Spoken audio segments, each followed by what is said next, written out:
Have you ever wondered which of the five bronze saints will become the new Grand Master of the Sanctuary? Who would have the courage and, above all, the coldness necessary to sacrifice their own freedom and spend the rest of their life ruling Athena's sanctuary? Behind a mask? Hello, saints and Amazons, welcome to the channel. Always wanted to know. The video is top-notch and touches the heart of any fan who grew up watching the epic battles of the Bronze Saints. The theme of our video is one of the biggest discussions in the history of Saint Seiya, the succession of the Grand Master. With the absence of an official leader, after so many holy wars, the sanctuary needs a new voice of command. Let's deeply analyze the trajectory, personality, and future of Seiya, Shiryu, and Ikki to find out which of them truly deserves the throne of Grand Master of the Sanctuary. So go ahead and comment who you think will win and where in the country you're watching this video from. That's it. Message delivered. Click like, subscribe to the channel, turn on the bell, and let's get into this awesome video.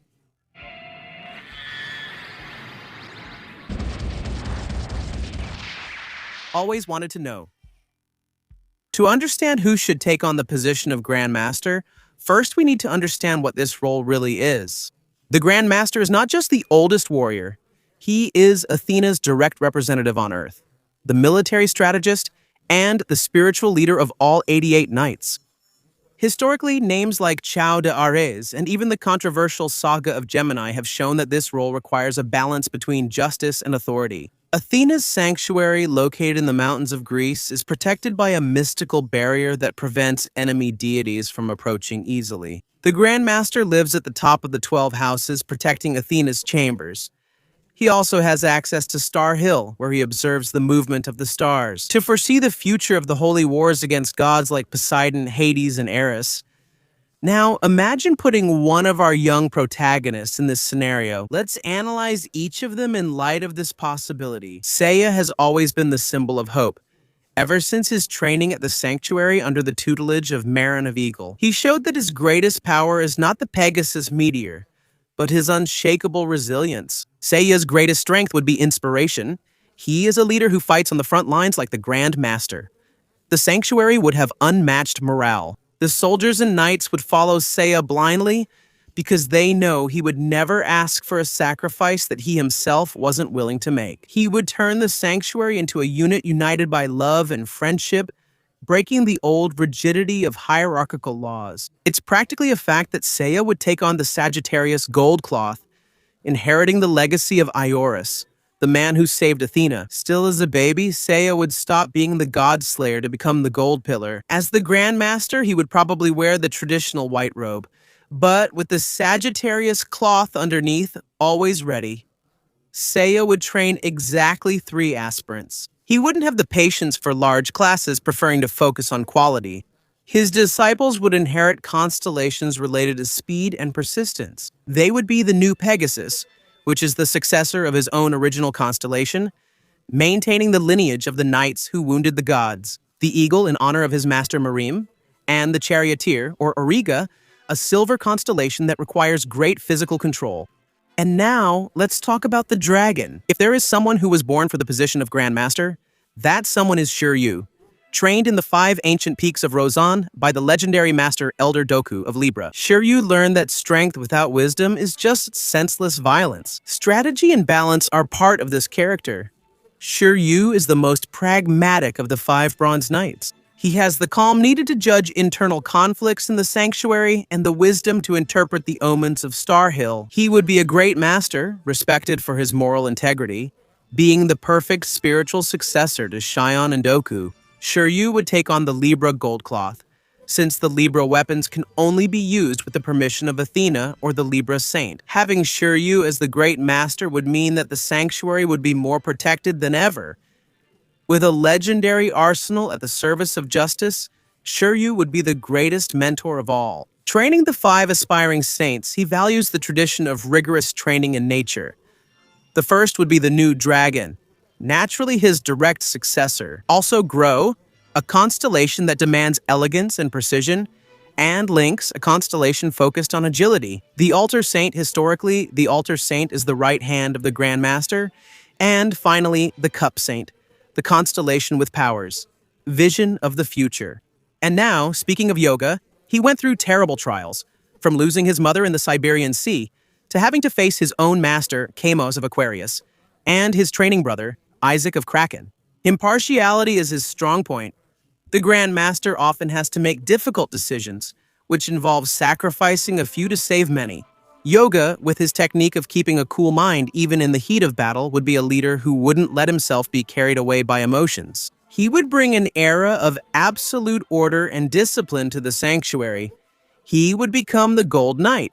He would be the intellectual guardian of the sanctuary. His aristocratic and serious demeanor fits perfectly with the traditional image of a Grand Master. Hyoga would train two aspiring knights in Siberia. He believes that few can endure training in the extreme cold. The first is the Swan, maintaining the lineage of the eternal glaciers, and the second is the Northern Crown, a constellation that symbolizes royalty and climate control. But now let's talk about Andromeda. Shun is the knight with the purest heart in history, having even been chosen as the vessel by Hades because of his benevolence. His greatest strength is diplomacy. Shun hates war. If he were the Grand Master, his priority would be to avoid conflicts through dialogue and understanding. Under his command, the sanctuary would cease to be just a military fortress and would become a center of peace and aid for humanity. He would be the most beloved master. Sharing the same worldview as the goddess, Shun would inherit the Virgo gold cloth, as was prophesied by Shaka. He would be the man closest to God, but a compassionate God.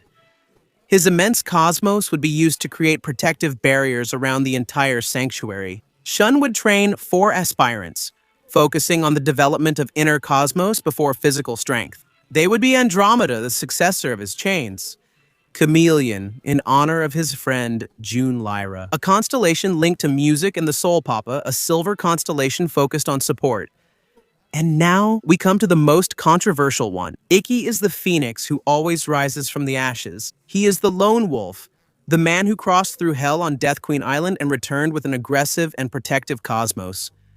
No one would dare attack the sanctuary. Knowing that Ikki is in command, he would be a great master, focused on defense and severe punishment against evil. His leadership would be marked by unshakable security. Although he doesn't like rules, he understands the need for strength to protect those he loves. Ikki would be the Leo Gold Saint, the successor of Iolia. The combination of the lion's aggressiveness with the phoenix's immortality would make him the most feared warrior among all the masters in history. Ikki would probably not accept disciples in the traditional way, but would end up taking in an aspiring knight who showed an iron will. This warrior would be the new phoenix, because only someone with Ikki's spirit could master the armor that restores itself. Now we come to the million armor question. Who is the best choice to be the ultimate Grand Master? Although Seiya is the protagonist and Shun is purity itself, and Hyoga as well.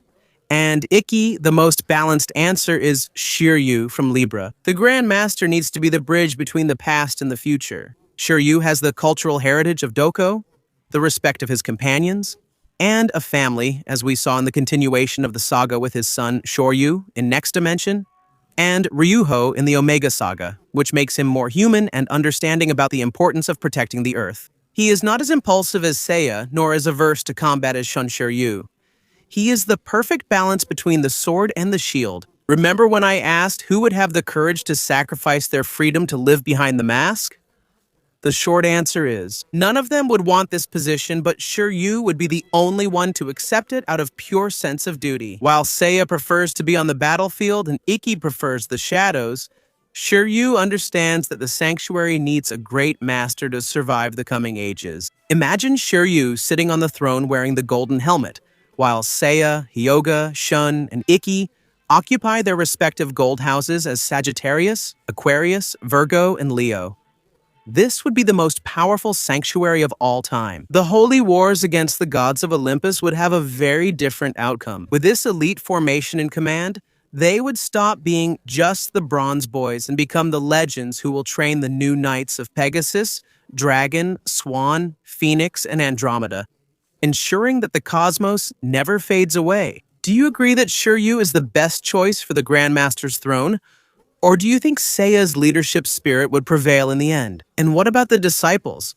Do you think Ikki would have the patience to train someone? Write your opinion here in the comments so I can know. And, of course, friends, Thank you very much for watching this video until the end, and see you next time. Burn your cosmos to infinity.